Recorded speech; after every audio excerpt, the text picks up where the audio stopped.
good to be with everyone, and I thank you. I am here to thank you. On behalf of Joe Biden, myself, our country, thank you, United Steelworkers, for all that you are, all that you've always been, and all that you do. I want to thank the International Vice President, Roxanne Brown, for that introduction and the work we've all been doing together. Mariana, it is so good to see you again. And of course, the International President, Tom Conway, thank you for your leadership of this incredible organization and your voice and your vision, which has been so valuable to the entire labor movement.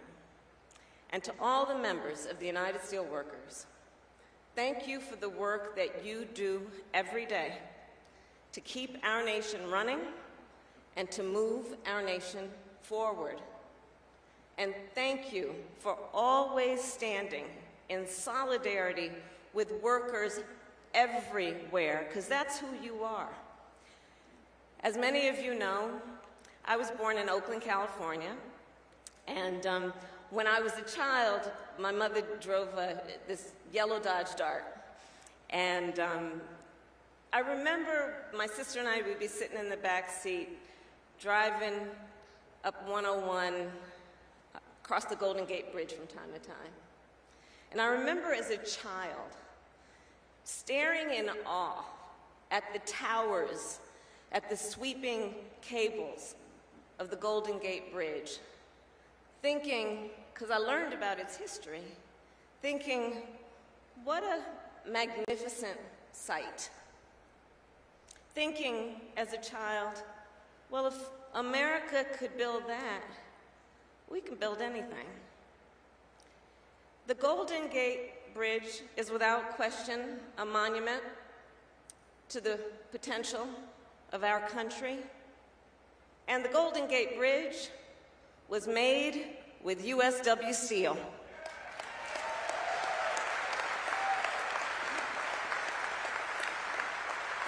Just like the skyscrapers in New York City, the bridges of Pittsburgh, the assembly lines of Detroit, and the oil fields of Texas.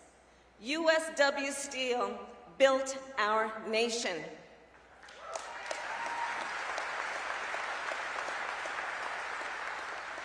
And USW organizing built our middle class.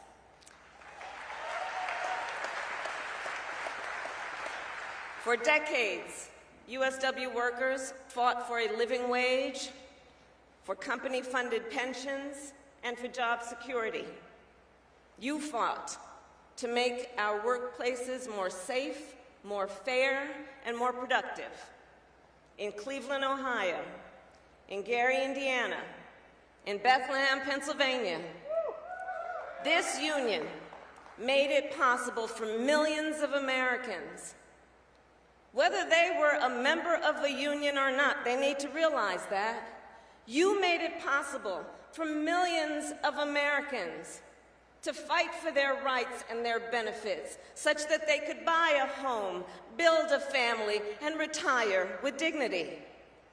You did that.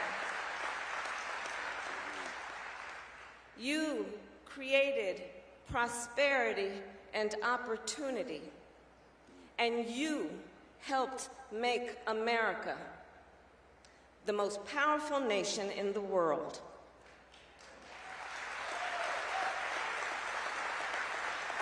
And I'm going to tell you something. I have now, as Vice President, talked directly in person or by phone with at least 100 heads of state from around the world. Presidents, prime ministers, kings.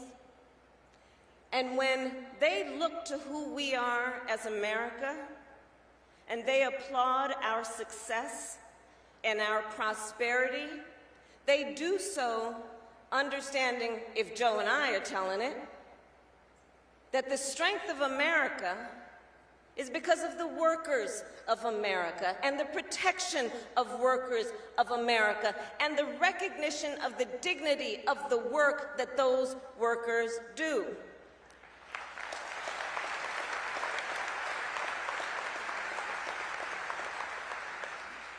So all of that is who you are, and we should always remember our history. And to remember our history, we also remember that toward the end of the 20th century, as a result of global economic trends and trade policies that did not adequately protect American workers, our nation's economy began to shift.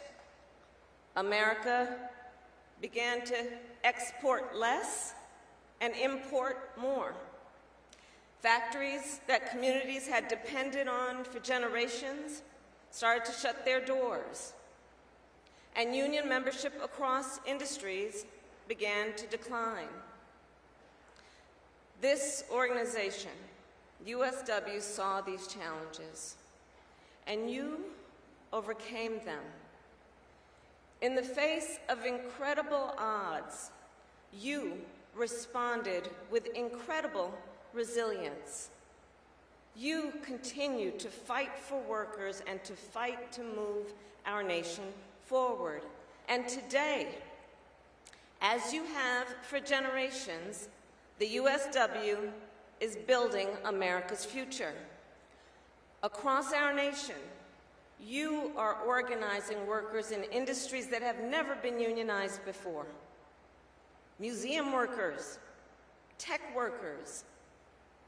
And last year, as you heard, I was in Pittsburgh with my dear friend, our dear friend, Secretary Marty Walsh, a great champion of working people, where he and I met with a group of Google contractors, programmers who code. And in 2019, those workers had voted to form a union, as you know. But nearly 2 years later, after a lot of negotiation, they still did not have a contract.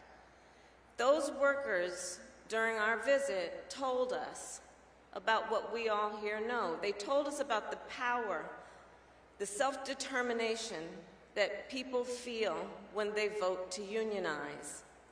They talked about the importance of solidarity. And they talked about you. They talked about how the United Steelworkers was with them every step of the way, which is why 1 month after that meeting, those workers signed their contract with Google.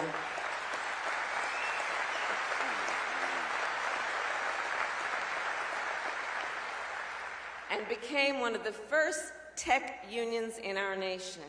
This is the work you do. And this victory is part of a larger story. Today, we see the beginning of a new era in the American labor movement, led by you, standing on the shoulders of the great leaders who fought, who bled.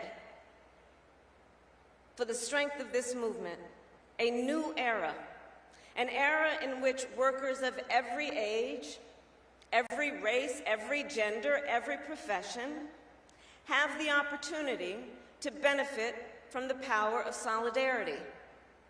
The USW is charting that new era. You are fighting for better wages, safer working conditions, stronger protections against harassment and discrimination. And every day, I see it, I'm traveling our country every day, you are fighting to make sure that workers always have a voice and that the dignity of their work is always respected. And let us be clear, like I said before, everyone benefits from that work, because when union wages are up, everybody's wages go up. When union workplaces are safer, all workplaces are safer. And when unions are strong, America is strong.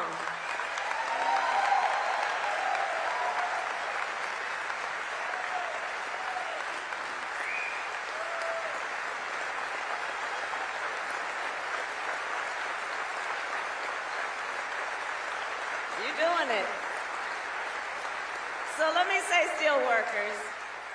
So you know, when President Joe Biden and I, when we took office, we made a promise to you and to the American people. We vowed that we would address the urgent crises of today, the pandemic, the economic crisis, the climate crisis, but we also vowed to implement our vision for America's future, a future in which every person has the opportunity to succeed and to thrive. And in the last 18 months, we have made clear, because of your help, that we are building that future. Just reflect on the past 18 months. In those 18 months, our nation created more than 9 million jobs, making up for every job that we lost during the pandemic. Today,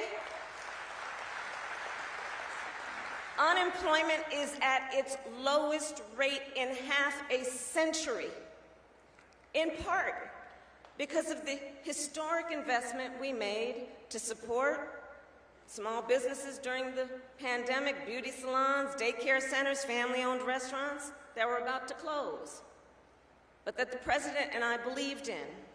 And we invested billions of dollars to help keep their doors open.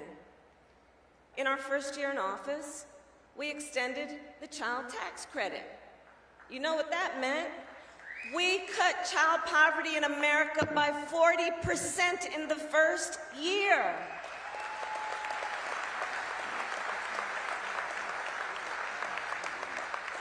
And we passed a tax cut to give parents up to $8,000 for the cost of raising a child. That means putting more money in that parent's pocket for the cost of food, medication, and school supplies for their children. Through our White House Labor Task Force, which you've heard about, led with Marty Walsh, we have torn down barriers to organizing. And this year, our administration did, and this is something we are particularly proud of, did the long overdue work to protect pension plans for millions of union workers. Long overdue.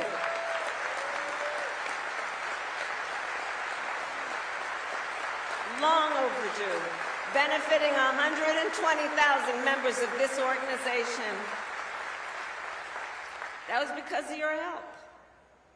Because you believed in our collective vision about what is in the best interest of the workers of America.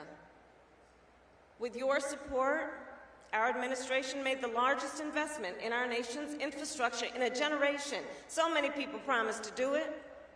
We did it. And today, you are helping to bring that investment to the people of our nation. We did it in D.C. Y'all are taking it to the streets.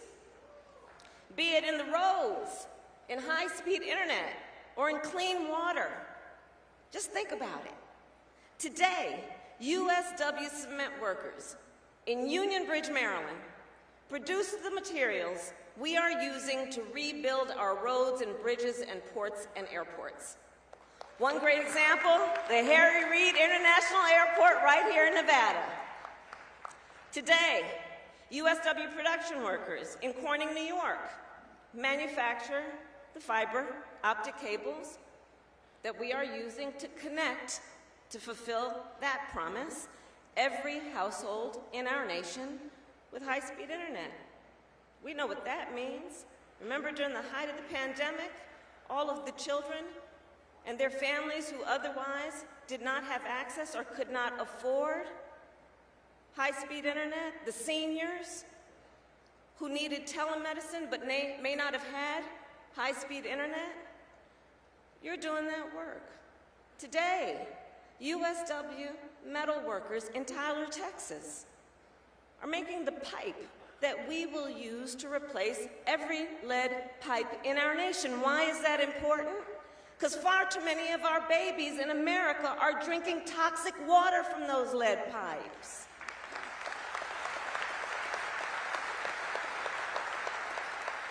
And to make sure that USW facilities across the country can run at full capacity, our administration just boosted production of semiconductors, which will be made right here in America.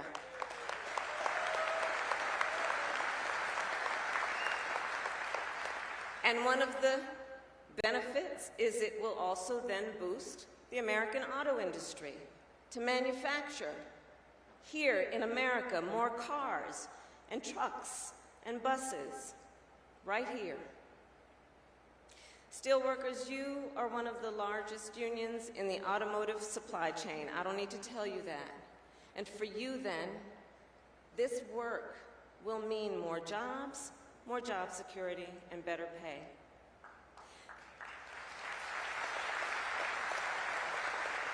So, the President and my vision for the future also means lowering costs for Americans. Today we learned that last month our economy had 0% inflation.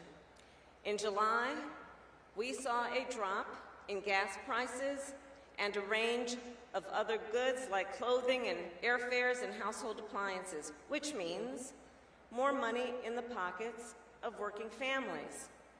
Combined with the fact that our nation created more than 500,000 jobs last month, it is clear that our nation is making progress. Now, we still know there's more work to be done to make sure that working families can get ahead and stay ahead, which is why very soon our President Joe Biden will sign into law another piece of our agenda, which is we will cap the cost of insulin for seniors at $35 a month, reduce health insurance costs for 13 million Americans by an average of $800 a year, and allow, I'm saying to a bunch of labor leaders, and allow Medicare to negotiate the price of prescription drugs, and here's what that means. Think about it.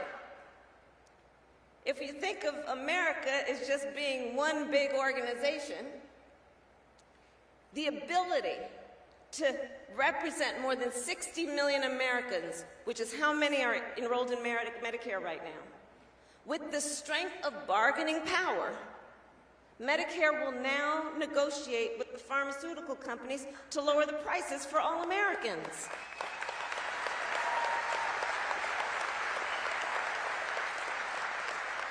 And you all are the authors of the strength of bargaining power, so you know what I'm talking about. In addition to lowering the cost of health care, we are also bringing down energy costs, in part by giving working families as much as $8,000 to upgrade the HVAC system in their home. That's lower energy bills and cleaner air. Our work will also make new and used electric vehicles thousands of dollars cheaper so that more working people can afford a plug-in hybrid or electric car and pay less or nothing at the pump. So these investments are the largest our nation has ever made to address the climate crisis, and these investments will create millions of good-paying jobs, including good union jobs.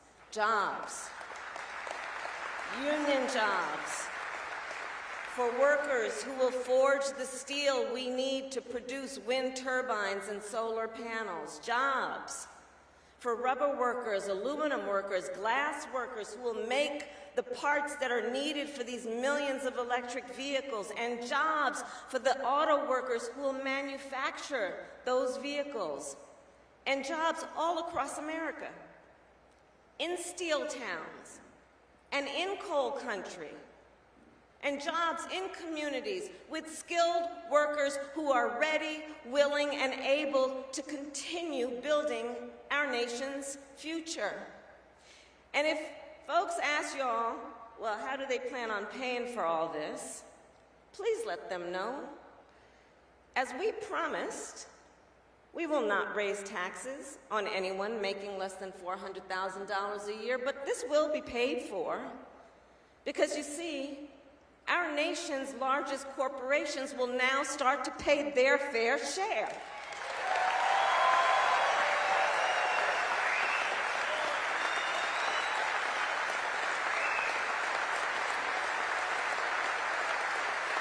We're getting some stuff done. We're getting some stuff done. So, Steelworkers, we are here together with determination and resilience to meet the challenges of the moment and to invest in the future of our nation.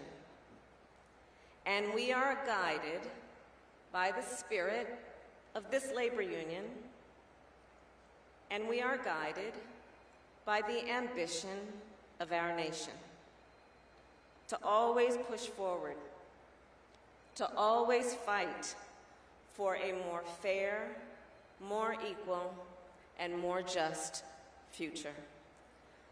America has a job to do, and to get it done, we need you.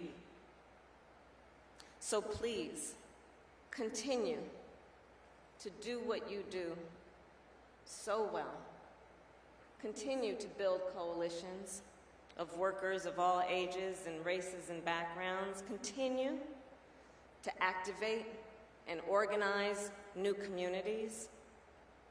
Continue to fight for the future of our nation. And I promise you, our administration will be with you every step of the way. God bless you, and God bless America.